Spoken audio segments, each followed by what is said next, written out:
Thực ra ở dưới nước thì nó rất là duyên luôn. Bây giờ mình sẽ thử thả cái rau muống này xem nó ăn không nhá. Mình không biết nó có ăn không này.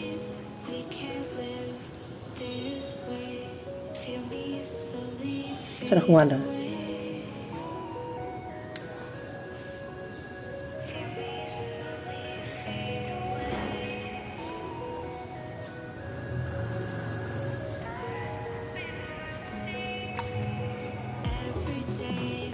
Nó vẻ đang tìm kiếm thức ăn đấy.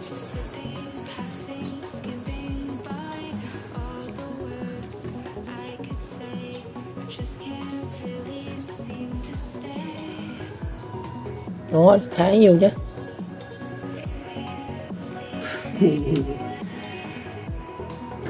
Con rau muống các bạn. Không thích rau muống.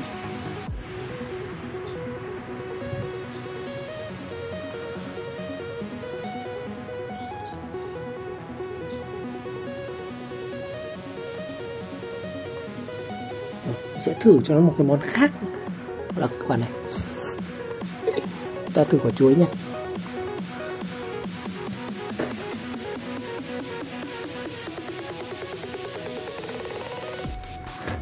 Đây, mình sẽ cắt ra một ít.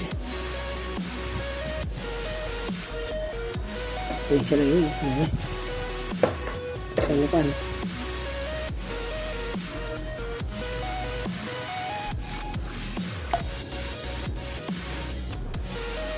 Nó không phớt lờ luôn.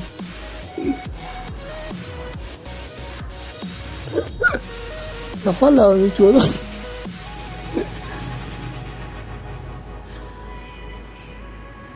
Không ăn anh ạ. Chạm mũi là nhưng không thèm quan tâm. Chắc là khuôn chuối rồi. Cháu muống cũng không ăn.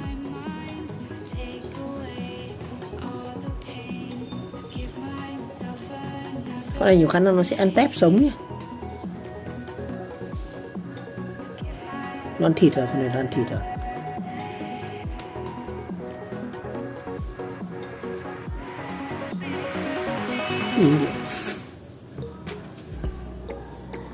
Vậy chuối nó không quan tâm này. Không thèm bén mảng luôn.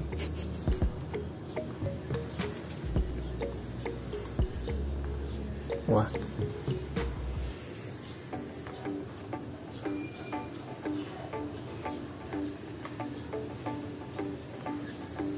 Nó quạt nước ấy.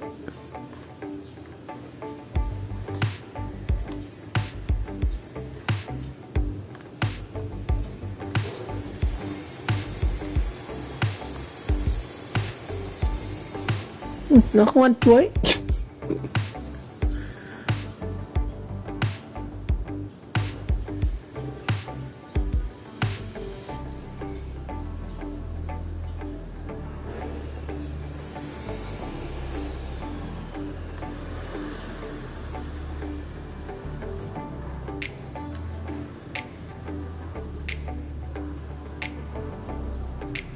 Mình sẽ đi bắt một con giun xem nó có ăn không nhá. Con này khả năng nó ăn giun đấy.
Rồi, vừa đi đào được cái giun này để cho các bác xem là con này nó có ăn giun không nhá.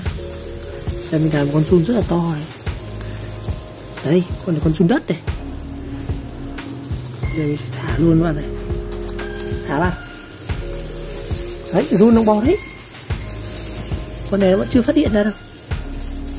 Để xem nhá.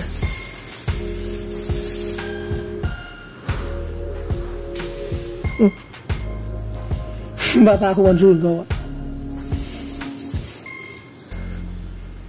Nó chưa phát hiện ra hay sao ạ? Nó nằm với con giun rồi.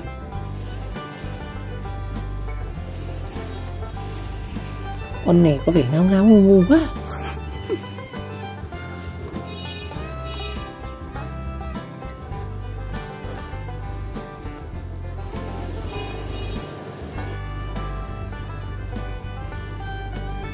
Kia con giun nào kia nhá. Con ba ngáo này nó vẫn chưa phát hiện ra con giun. Nó quay người lại rồi. Con giun đấy, con giun kìa. Vương cộng không? Chắc mình sẽ thả lại con giun nhá. Con giun rồi. Đây, con giun khá là to này. Mình thả này. Ui rồi. Ba thì đã giun bay qua cả đâu. Con này mình chưa thấy nó ăn gì nhá. Không biết nó ăn gì luôn. Ôi nó còn đè được cả con giun rồi.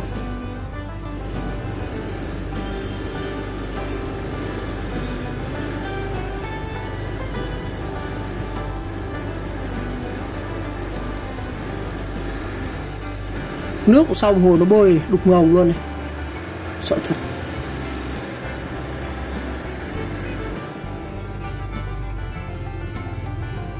Đây, nó quay lại rồi. Nhưng mà có ăn, không biết nó có ăn con giun không. Như vậy nó không ăn anh em. Nó nhìn thấy con giun đấy, nhưng mà nó không ăn.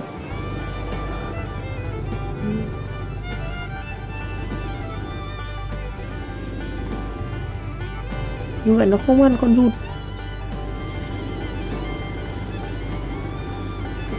Nó lấy chân nó đạp đi rồi.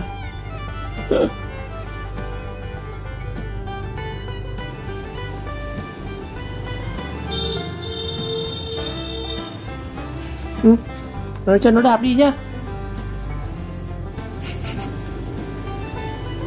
Thì không, cái lòng tự trọng nó cao.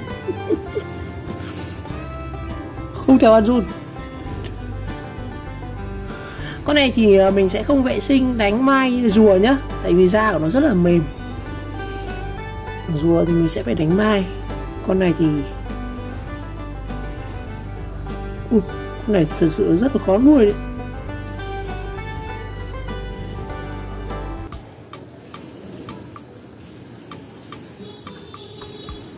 Nó không ăn con giun. Rau muống nó cũng không ăn.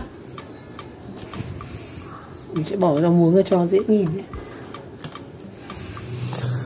Vậy nó không ăn giun, chuối không ăn, rau không ăn.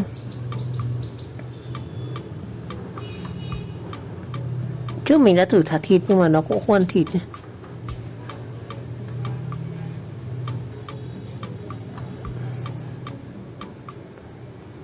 Không ăn thịt, đó.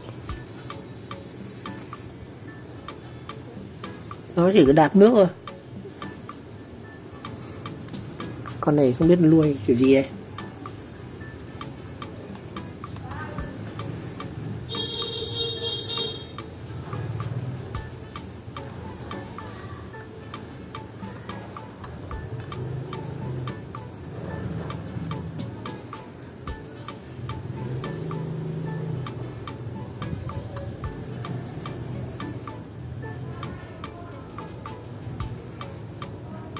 Chính ra con này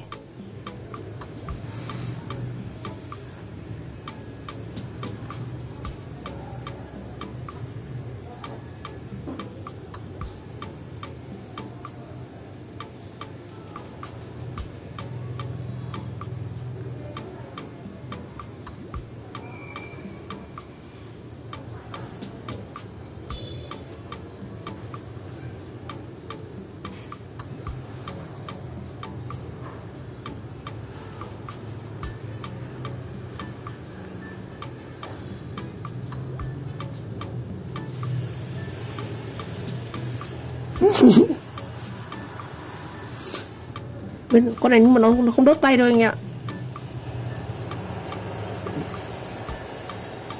Con này nó hiền lắm, cổ dài. Nhưng nó không ăn rồi. Nó không ăn rồi anh em ơi.